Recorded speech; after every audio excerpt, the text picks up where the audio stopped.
very good evening. Thank you very much for choosing GHOne TV. It's always a pleasure when I come your way with the latest happenings throughout the country. Well, tonight is no exception as we bring you top-notch stories making headlines throughout the country. Well, before we fill you in with all the details, let's look at some of the top stories that we have for you tonight.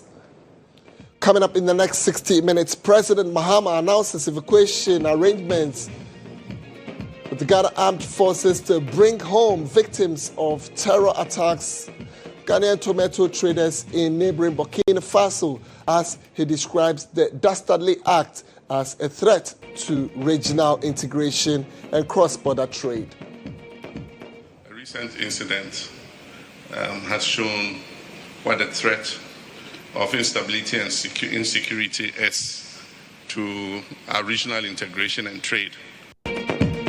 Also coming up tonight, government pushes to strategic reset of the cocoa sector over recent challenges as President Mahama urges a decisive shift from raw beans export to value-added processing. It hasn't affected only Ghana. It's affected all cocoa-producing countries. And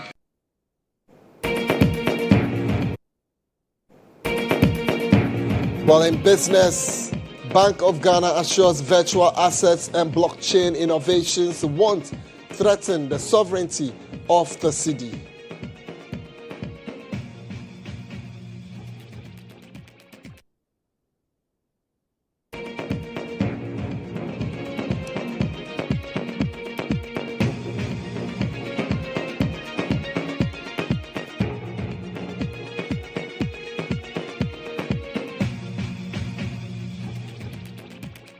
Updates, and we'll bring you some updates from the United Nations demand urgent human rights reforms following Libyan migrant abuse.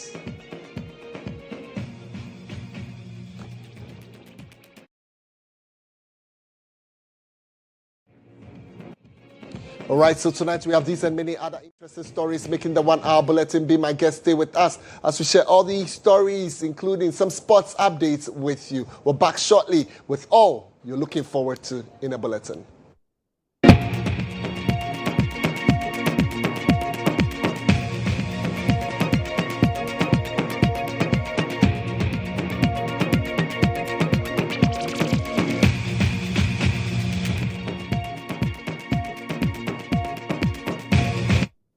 My name is Kweku. Thank you very much for choosing GHOne TV. Well, tonight, let me start from the presidency, where President John Dramani Mahama has disclosed that the Ghana Armed Forces is making urgent arrangements to evacuate Ghanaian victims of the recent terrorist attacks in Burkina Faso for medical treatment back home. Well, the horrific incident over the weekend in Titao, northern Burkina Faso, left about 7 dead, leaving others with varying degrees of injuries. So speaking at the Tree Crop Investment Summit in Accra, President John Dramani Mahama expressed regret over the development, describing it as a stark reminder that insecurity continues to threaten regional integration and cross-border trade. Well, he noted that the incident underscores the urgent need for stronger collaboration among West African states, highlighting the persistent instability could undermine economic cooperation, disrupt supply chains, and reverse gains made under the regional trade framework. We live in a dangerous sub-region, and a recent incident has shown what the threat of instability and insecurity is to our regional integration and trade. As has been the tradition over decades, we trade amongst ourselves, and so agricultural products from Ghana are traded into Burkina Faso, and agricultural products from Burkina Faso, Niger, onions, tomatoes are traded into Ghana. Recently, some traders from Ghana went to Burkina Faso to buy tomatoes, and they were ambushed in a village where they were transacting, and armed insurgents, terrorist armed groups attacked, and unfortunately, we lost a number of our compatriots. Happily, there are few survivors, And so the Ghana Army is arranging to medevac them from Burkina Faso so that those who are injured can continue to receive treatment here in Ghana. And so on behalf of government and people, we express our condolences to the families of those who were either killed or have been injured.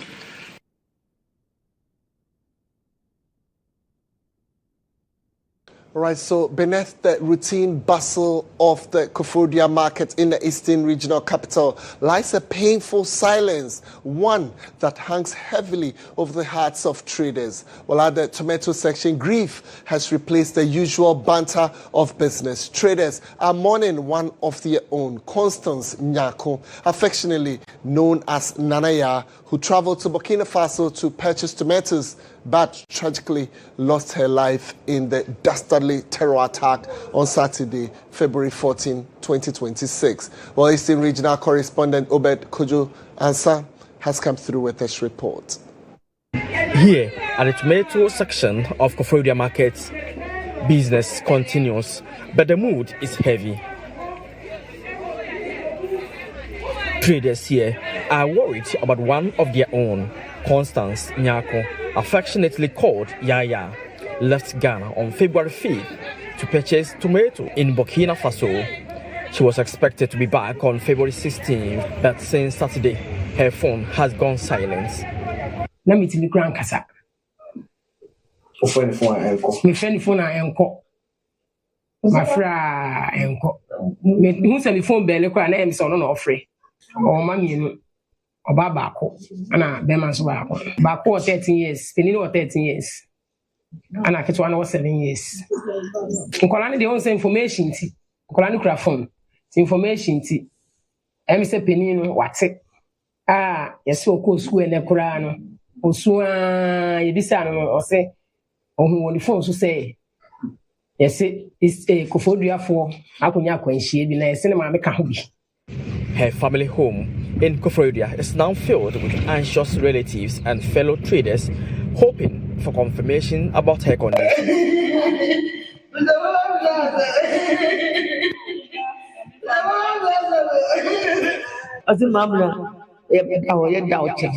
But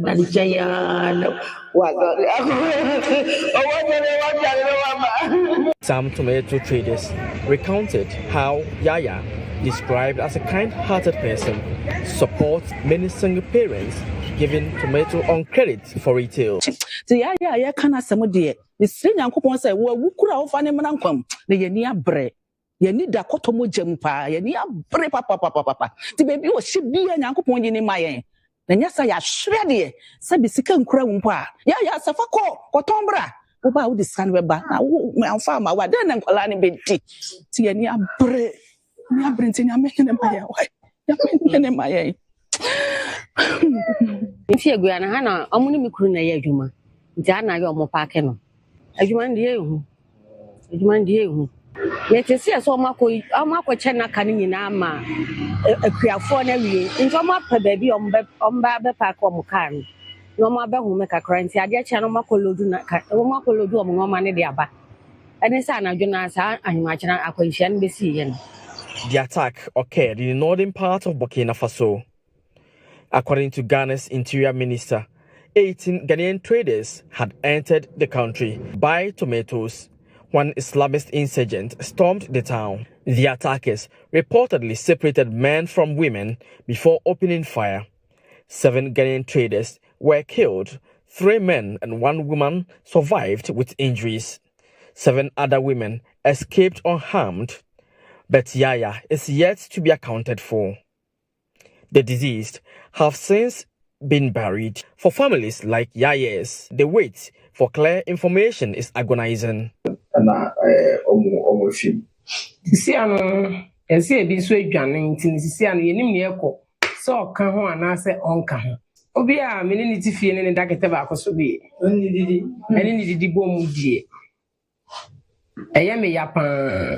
Because I am a boy, and I can't meet me no make us. Let me tell you, Grand Casa. Reporting for GHOne TV, Kweku Koforidua. May the soul of Yaya and the others rest in perfect peace, and we wish the injured also speedy recovery.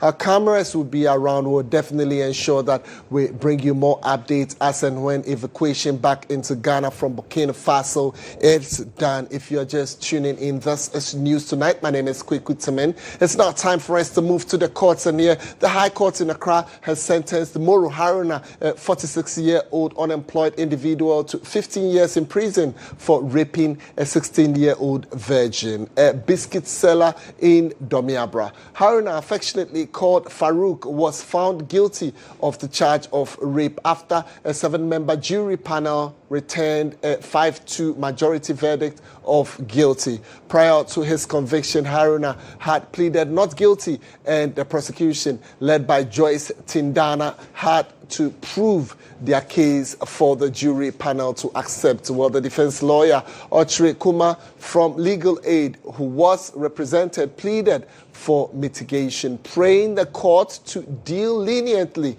with the convict, who is a first-time offender. The defense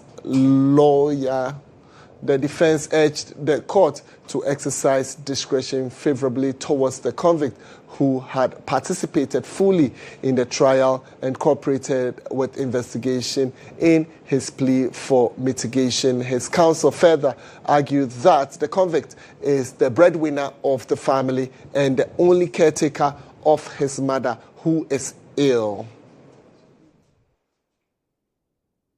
I'm very happy that the law has worked. Yes, so there's nothing more I can say now. And the law has worked. Justin he said, there's so many ladies around and there's so many boys around. Bad girls are there and bad boys also there. So if your doctor is out and come back home and tells you as a parent that this is what happened, is good. It's a good thing to hear. But some people, they don't even come back home and say anything. They keep it themselves. So the first thing I have to urge the parents that they have to be close to their family.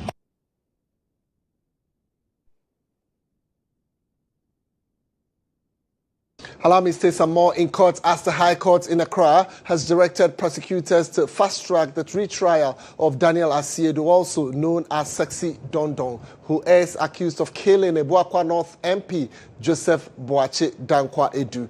Asiedu's initial trial ended in a hung jury with a 4-3 not guilty verdict, prompting the court to order a retrial. However, more than a year later, a new jury has yet to be constituted. Well, his lawyers have since filed an appeal arguing that the jury was misdirected when he appeared in court on February 17, 2026. Asiedu also raised concerns about his financial difficulties, claiming his family had abandoned him and he was struggling to secure legal representation. Presiding Judge Kizita Nakuwa Kwashi acknowledged the pending appeal and urged the prosecution to expedite the retrial. The case has been adjourned to March 4, 2026.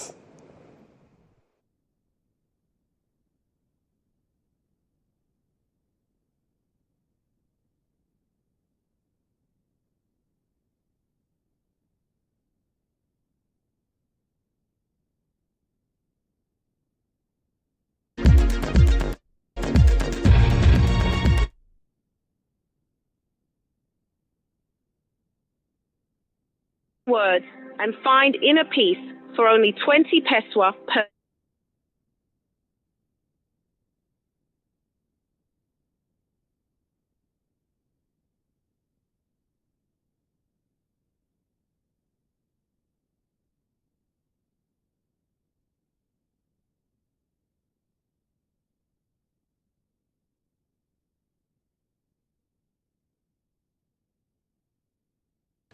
All right, so it's now time for us to bring you insights for tonight.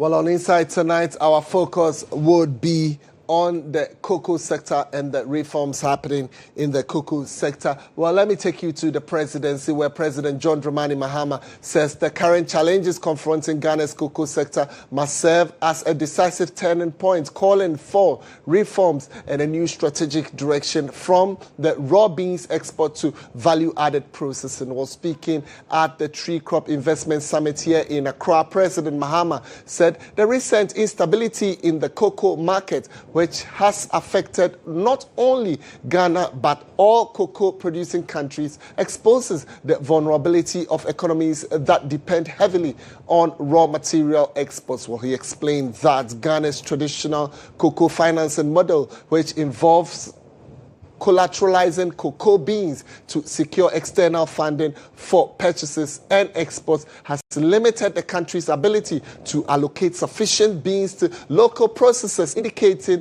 the government's decision to change the funding cycle to raising funds locally in cedis to pay farmers. Recently, we've had a crisis with cocoa. It hasn't affected only Ghana. It's affected all cocoa-producing countries. And it shows how unstable raw material exports are if you don't process and add value. And that means that we must take advantage of this crisis to make a pivotal change in how we handle our raw exports. And we've exported raw beans since Gordon Gaggisberg's time. For those of you who don't know Gordon Gaggisberg, he was one of the colonial governors.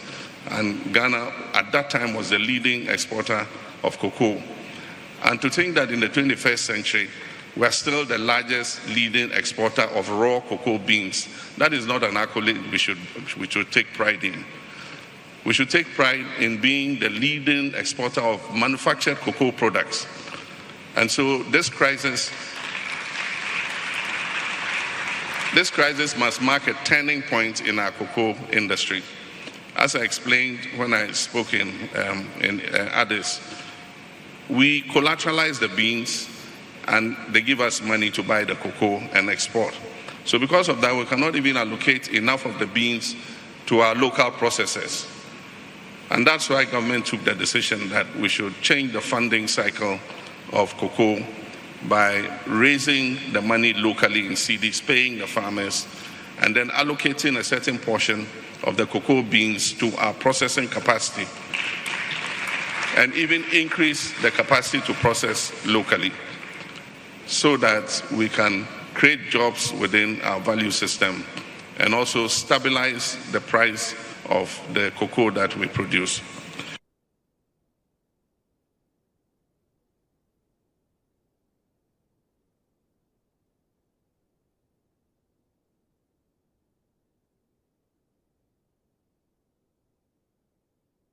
All right, so allow me to say some more on the cocoa sector as Ghana's cocoa sector woes deepens as management of Cocoa Board has announced salary cuts for all staff. Well, a 20% salary cut for management, while a 10% cut for all staff immediately. Well, according to Cocoa Board, the move is in acknowledgement of the prevailing liquidity challenges facing the cocoa industry and other cost-cutting measures in procurement and staff rationalization. And it's aimed at reducing overall expenditure and aligning spending with revenue. Well, speaking to my colleague Joshua Kojo Mensah earlier on GHOne TV, head of public affairs of Cocoa Board, thus Sam Kweku GHOne, said the move is to address the over 30 billion cedi indebtedness of the Concubonum.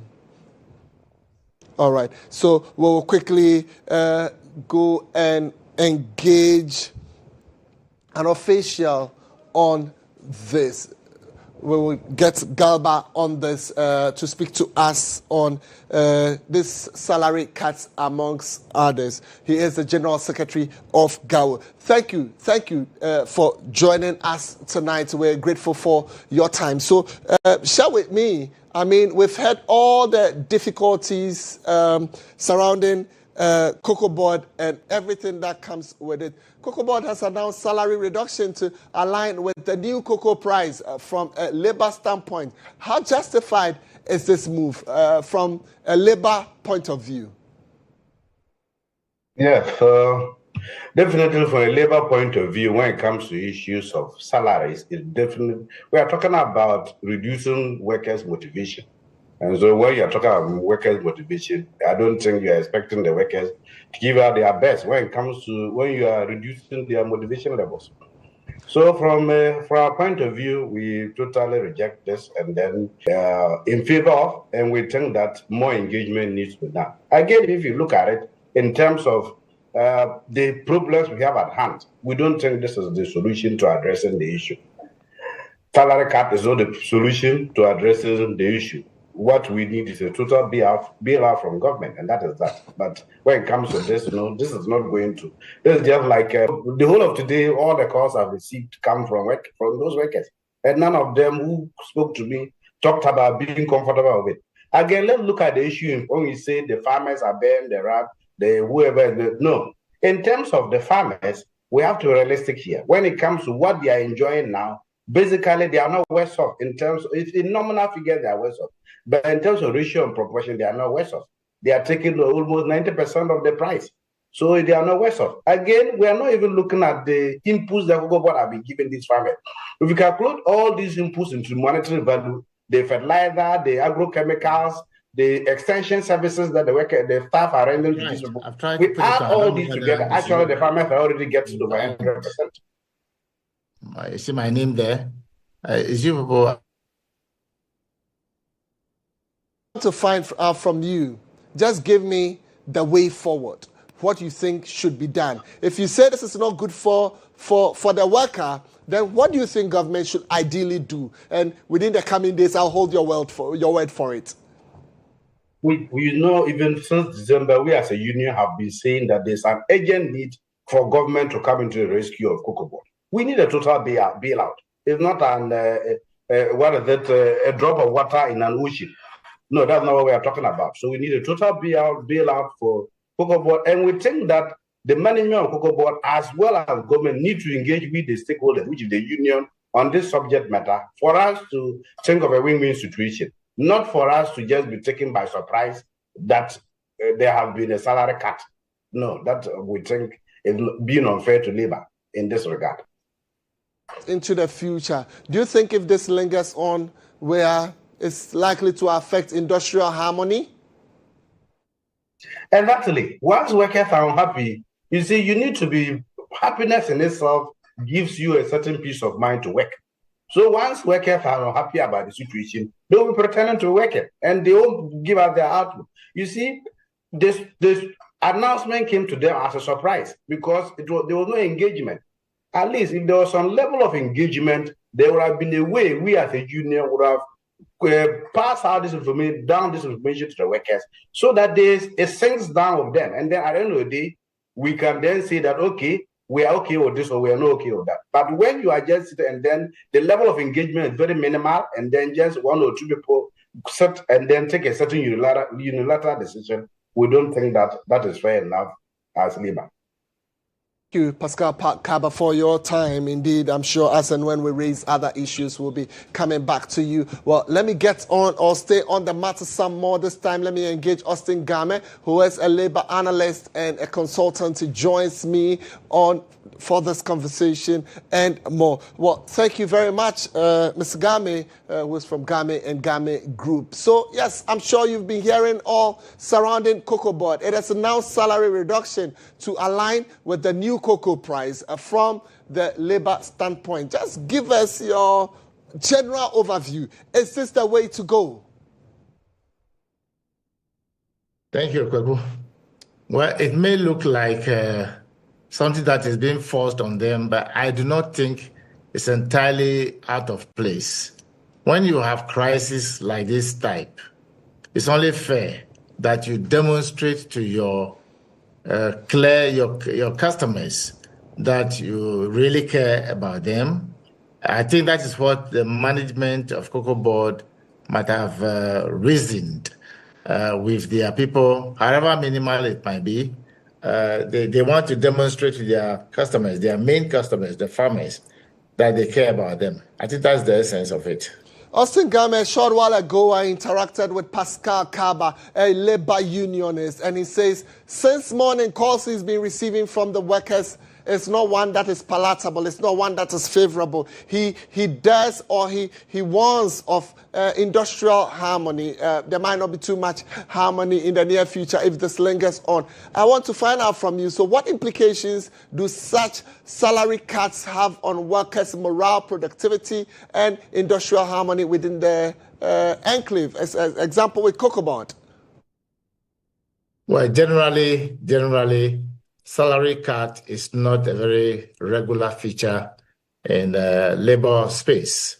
But once a while, when there is the need for it, like a situation like this, it's only appropriate and fair that the working people who work together, because today we all know that 70% of the total sales income goes to the farming people. And of course, the 30% is left for other, operational and salary administration. So clearly, it's a demonstrable thing. If they have contacted them, they've spoken to them, and there's not much crisis in the cocoa board itself, then maybe we should not deepen the outside feelings about it. Even though I appreciate the fact that labor unions may be troubled about it, I think it's only fair that they demonstrate to the farmers that they are also concerned about it. Singame, I followed you very closely over the years in my career as a journalist. You were part of drafting the labor policy. Now, I'd want your advice to be succinct on this platform, GHOne TV. What should government do? Workers of cocoa board, farmers, this whole hullabaloo with cocoa board and cocoa, to ensure stability in the entire cocoa sector with all this crisis going on? Thank you. I think the modeling they have come out with is very clear and will be a very lasting solution. Again, as the president rightly said, now getting the various players in the cocoa space to now process the cocoa beans into something that will fetch more money, if you like, adding value to what the beans look like before we send outside, will be the best. I have worked in Black Star Line before for about 12 years. And can you imagine that since that time, since 1970 something that I was working in the harbor, we have been shipping cocoa, raw beans, all that while to date. It is unacceptable in 21st century. So I think the government has taken a very bold step. They are now going to process, God willing, about over half or close to half of the beans into a better value-added raw material to be exported, not the beans itself, and also to cut costs in many ways is the most sensible thing to do. And also the fact that they have now come with a model that will permanently reward the farmers by paying them 70% of the sales price, whether it's high or low. They need to now engage them to enable them appreciate this approach that government has come out with, so that we have a permanent solution to this kind of situation. And I think it's the most laudable thing to do in this 21st century.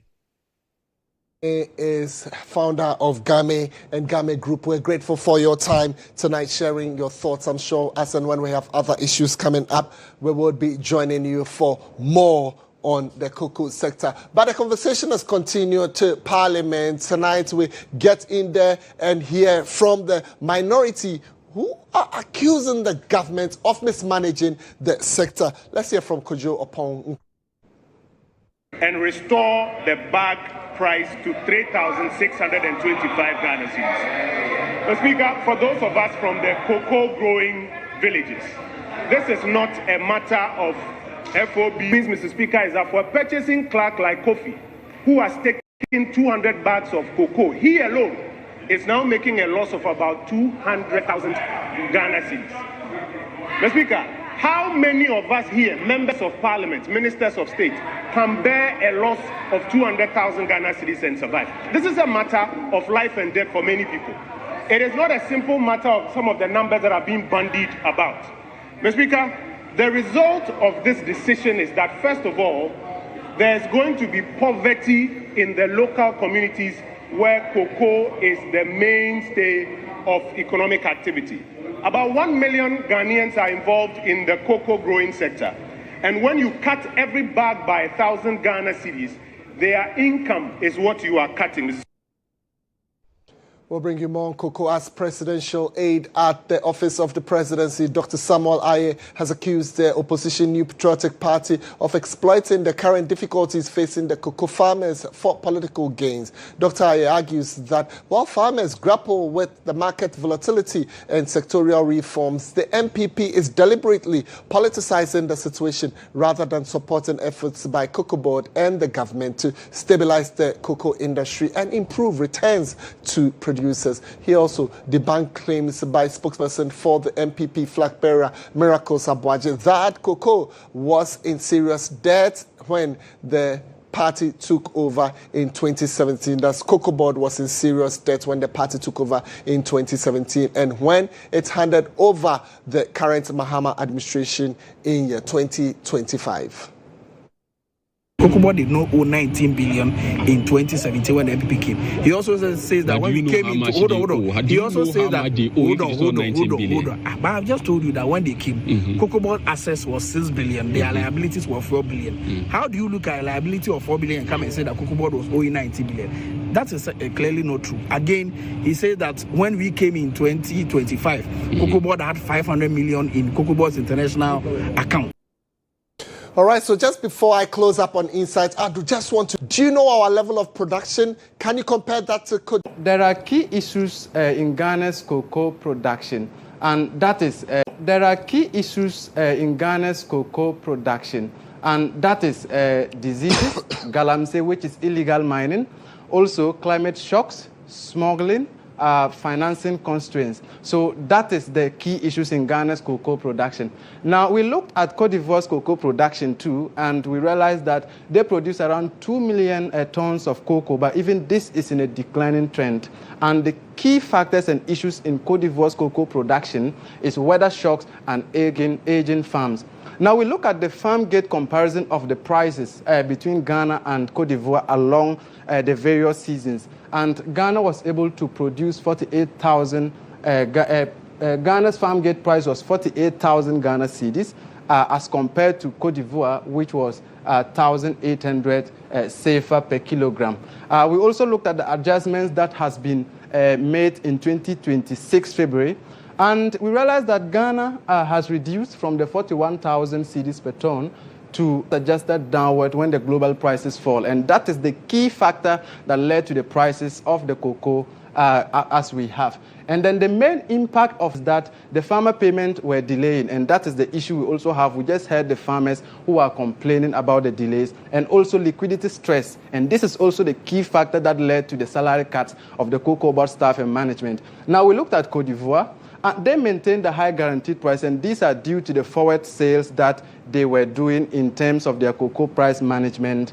And this has also led to exporter slowdowns and also warehouse stocks. So Reuters has just published that a lot of farmers in Cote d'Ivoire are hoarding their cocoa because they don't want to yield to the latest price in town. Now, comparing these things, we decided to look at Ghana and look back to 2020-2021 season. So within the 6 seasons, how has Ghana performed?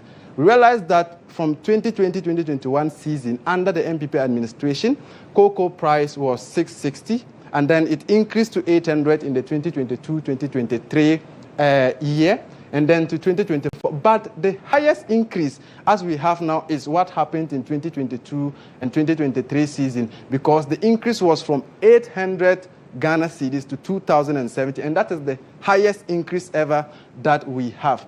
Now, the MPP, under the MPP 2024 cocoa season, that also stood at 3,100, and that was the highest so far for the MPP administration. Now, we looked at the NDC in the 2025-2026 opening season, and the prices was at 3,625. We can say that this is the highest cocoa price ever we've recorded within the seasons. And now it further reduced to the latest price, which is the 2,587. So, Kweku, as we look at it, Ghana's cocoa journey this is the journey of Ghana's cocoa pricing and the comparative analysis with Ghana and Cote d'Ivoire, which is the leading producer of cocoa, Kweku. Isaac Abela, we can say a big thank you to you for joining us with all these statistics. You can always trust GHOne TV as we dig deep into research and ensure that you get all the figures. Word and insights at this moment, but we're not done with the bulletin. Just in a while, we come back with some more updates. Do stay with us. It's still news tonight.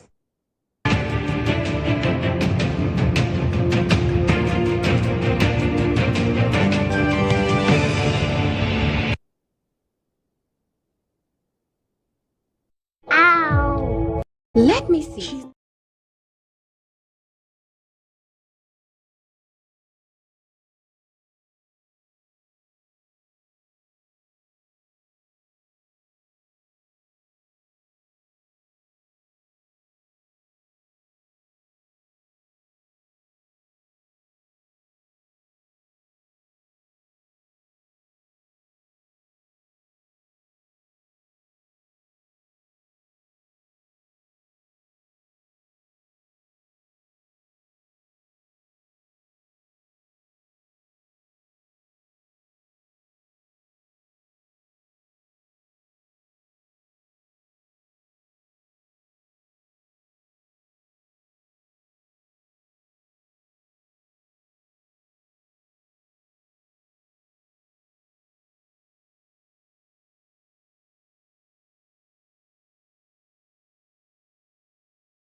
As contracted between a man and a woman, and to ensure that the family system, which we both cherish, are preserved. It is the expectation of the sponsors, which is bipartisan. It is a bipartisan private members bill which must be on record. And the expectation is that within this meeting, this Honorable House and all relevant committees will attach alacrity to this bill to pass it with urgency, as a matter of urgency, before this House rises, because it is not a new bill.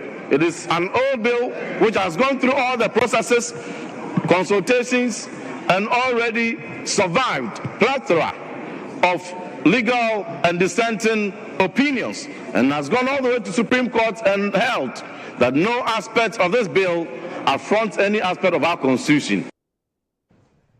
Meanwhile, Majority Leader Mahama Yariga slammed the minority over claims they do not support the bill.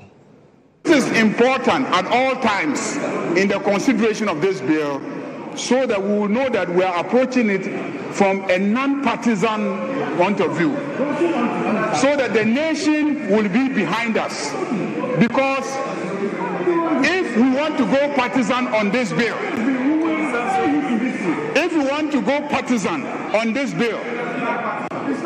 it will be a problem. So it is important from the beginning that the bipartisanship is reflected at every stage. So given that he has made a statement, this side of the House should also be given an opportunity to also make a statement indicating our support and commitment to the passage of this bill, a commitment that we know will go up to the signing the bill. Because the other time have any negative impact on the sovereignty of the Ghanaian city. It notes that a stringent legal regime is being put in place to serve as guidelines for operators, thereby protecting people's investments as well as the integrity of the city. There's more in the following report. Virtual assets are digital representations of value that can be traded or exchanged online. Examples include... Let me just reiterate that the Ghana cedi is a sovereign currency of the country. And allowing innovation to facilitate exchange of value has nothing to do with relegating our currency. Our currency, which is the Ghana cedi, will continue to be the sovereign currency. All these innovations that we are bringing to bear to facilitate exchange of value is to ensure that there is speed and there's efficiency. Delivering a speech at the symposium, Deputy Director General of the Securities and Exchange Commission in charge of finance, Mensa Thompson, indicated that the SEC is stepping up its efforts to clamp down on illegal investment schemes to sanitize the virtual financial system. The Commission has prioritized capacity building across the market, organizing green bond training programs for market operators and financial institutions as part of our broader efforts to support sustainable finance and expand the depth of our capital market. At the same time, the Commission has intensified its supervisory and enforcement actions to clamp down on illegal investment schemes and on licensed operators in order to protect investors and preserve market confidence. For his part, President of the Chamber of Digital Assets Ghana and Innovations, Caleb Kweku Afaglu, urged Ghanaians to embrace innovations for financial inclusivity. And blockchain innovation has gone into partnership with GIMPA to put together a certification course in 4 tiers, which will allow people to come into the industry and understand what this whole virtual asset is about. Because you don't want to entrust your money to people who do not understand what is going on. The symposium was themed From Trust to Transparency, Building Ghana's Regulated Digital Future. Well, Deputy Minister for Works, Housing and Water Resources... It is set to offer a mix of beautifully designed spaces, from cozy studio apartment to stylish 1-bedroom and spacious 2-bedroom units. Crafted with comfort, light and proportions in mind, Speaking to the media after the launch, management of the complex says they are committed to elevating Ghana's growing skyline. When we came to Accra, it's all about the commitment. It's all about how to change the city and making Accra better. In this short duration, we already hand over out of our projects, which is Harmonia Villas, which is delivered and hand over. We recently, by August 2025, we hand over our high-rise, which is the third tallest tower in Accra, Harmonia Residence. Deputy Minister for Works, Housing and Water Resources, Gisela Tete Agbotui, disclosed government is poised to do whatever it can do in its power to make its partnership with private developers progressive. Government will do whatever is within our power to make these partnerships progressive. Progressive in the sense that Val Real Estate continues to elevate the art of living, bringing world-class homes to Africa's fastest growing cities. All right, so that's about all we have for you in business tonight, but we're all set to bring you the latest from our world of sports. The Business Brief was brought to you by CompuGhana, passion for technology.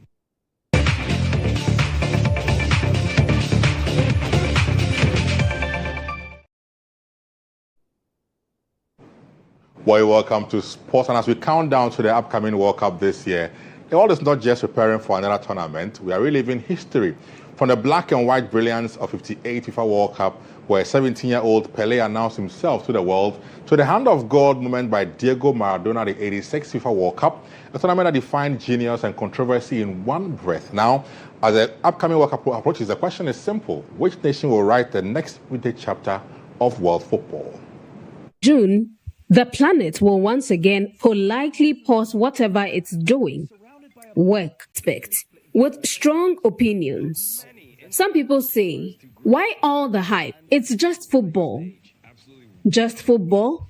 The World Cup is food, flags, face paint, and full-volume national anthems. It's strangers high-fiving like cousins. It's heartbreak in HD. It's businesses booming and sleep schedules collapsing. For 1 month, the world runs on vibes and VAR checks. Over the years, we've witnessed moments so dramatic they felt scripted.